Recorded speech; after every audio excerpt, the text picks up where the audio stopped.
ମୁଁ ଚରମ୍ପାବାସୀ ଲୋକ। ସମସ୍ୟା ଏ ଯେ 8 ମାସ ଆଗରୁ ଯେତେବେଳେ ରୋଡ଼ ଭଙ୍ଗା ହେଇଥିଲା ଆସିକି ରାସ୍ତା ଭାଙ୍ଗିଥିଲେ। ଭାଙ୍ଗି ସାରିଲା ପରେ ରାସ୍ତା କାମ କରିବି ବୋଲି କାଳୀପୂଜା ସୁଦ୍ଧା କହିଥିଲେ। ଦେଖିଲା 8-9 ମାସ ହେଲା କିନ୍ତୁ କାଳୀପୂଜା ରାସ୍ତା କାମ ହେଇନି। ରୋଡ଼ ଉପରେ ଦୋକାନ କରିବି ଲୋକ ବସୁଛନ୍ତି। ଷ୍ଟେସନର ଗାଡ଼ି ଯିବା ପାଇଁ ଅସୁବିଧା ହେଉଛି। ଲୋକ ଆମ୍ବୁଲାନ୍ସ ନେଇକି ତ ଆସୁଛନ୍ତି, ଯେକୌଣସି ଗାଡ଼ି ଆସୁଛି ସେ ଗାଡ଼ି ବାହାରିବା ପାଇଁ ଏଠି କଷ୍ଟ ହେଉଛି। ରାସ୍ତା ଉପରେ ଗାଡ଼ି ବି ରଖିକି ଏଠି ଆଡା କରୁଛନ୍ତି ଲୋକ।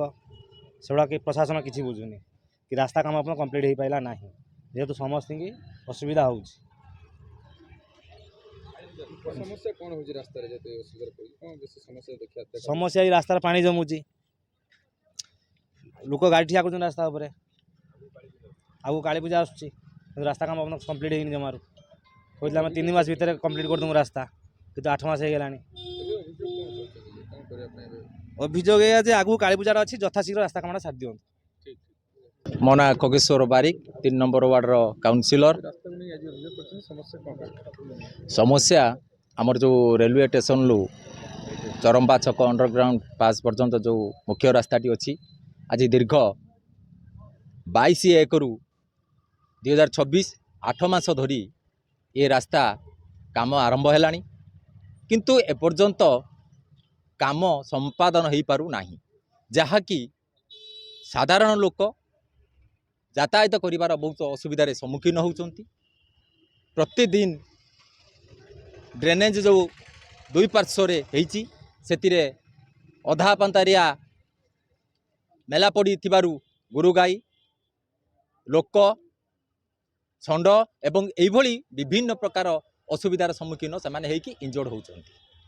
ତେଣୁ ମୁଁ କାଳୀପୂଜାରୁ ଆଜି ଆସିକି ପୁଣି କାଳୀପୂଜା ଆମର ଯେଉଁ ଐତିହାସିକ କାଳୀପୂଜା ଅଛି ହେଇତେ ବସିଲାଣି। ଏପର୍ଯ୍ୟନ୍ତ ରାସ୍ତାରେ ଯେତେବେଳେ ଏଭଳି ଅବସ୍ଥା, ଶହ ଶହ ଭକ୍ତ କାଲି କାଳୀପୂଜାକୁ ଆସିବେ।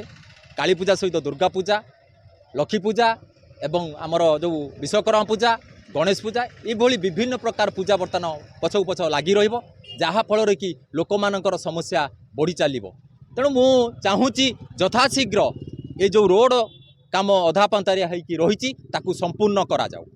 ଏହା ସହିତ ଡ୍ରେନେଜର ଯେଉଁ ବର୍ତ୍ତମାନ ବର୍ଷା ପାଣି ଜମି ରହିଲା ଫଳରେ ଅଳିଆ ଆବର୍ଜନା ପଡ଼ି ସେଥିରେ ଦୁର୍ଗନ୍ଧ ବାହାରୁଛି। ସାଧାରଣ ଲୋକ ଯାତାୟାତ କରିପାରୁନାହାନ୍ତି। ଦୁର୍ଗନ୍ଧ ଫଳରେ ବିଭିନ୍ନ ସମସ୍ୟା ଦେଖାଦେଉଛି ଏବଂ ଡ୍ରେନେଜ ଦୁଇଟିର ଯେଉଁ ପାଣି ଯାଇକି ଯେଉଁ ଜାଗାରେ ପହଞ୍ଚିବ ତାହା ମଧ୍ୟ ଏପର୍ଯ୍ୟନ୍ତ ସେ ସ୍ଥିର ହୋଇପାରି ନାହିଁ ଯେ ଡ୍ରେନେଜ ପାଣି କେଉଁ ଜାଗାରେ ପହଞ୍ଚିବ। ତାକୁ ମଧ୍ୟ ତୁରନ୍ତ ସେ ଡ୍ରେନେଜକୁ କ୍ଲିୟର କରାଯାଉ, ଡ୍ରେନେଜ ପାଣି ଯାଇ ସେଠି ପହଞ୍ଚି ପାରିବ, ଯାହାଫଳରେ କି ଆଉ ଡ୍ରେନେଜରେ ଅଳିଆ ଆବର୍ଜନା ହେବ ନାହିଁ। ଏସହିତ ଯେଉଁ ଆମର ରୋଡ଼ର 2 ପାର୍ଶ୍ୱରେ ଯେଉଁ 15 ଫୁଟରୁ ଅଧିକ ହେବ ଢଳେଇ ପକାଇଦେଲା ଫଳରେ ରୋଡ଼ ସାଇଡ଼ରେ ପାଣି ଜମିକି ତାହା ମଧ୍ୟ ଲୋକ ଯାତାୟାତ କରିବାର ଅସୁବିଧା ହେଉଛି ଏବଂ ଯେଉଁ ଢଳେଇ ଉପରେ ରଡ଼ ଗୁଡ଼ିକ ଛାଡ଼ି ଦେଇ ଯାଇଛନ୍ତି ତାହା ମଧ୍ୟ ସାଧାରଣ ଲୋକ ଝିଣ୍ଟିକି ପଡ଼ିକି ଇଞ୍ଜୋର୍ଡ ହେବା ସହିତ ସେନ୍ସଲେସ୍ ବି ହେଉଛନ୍ତି। ତେଣୁ ଏଥିପ୍ରତି ଧ୍ୟାନ ଦିଆଯିବା ସହିତ ତୁରନ୍ତ ଏ ରୋଡ଼କୁ ଐତିହାସିକ କାଳୀପୂଜା ଯାହା ଆସୁଛି ତା ପୂର୍ବରୁ ସମ୍ପାଦନ କରିବା ପାଇଁ ମୁଁ ଆପଣଙ୍କ ମାଧ୍ୟମରେ ଜଣାଇ ଦେଉଅଛି।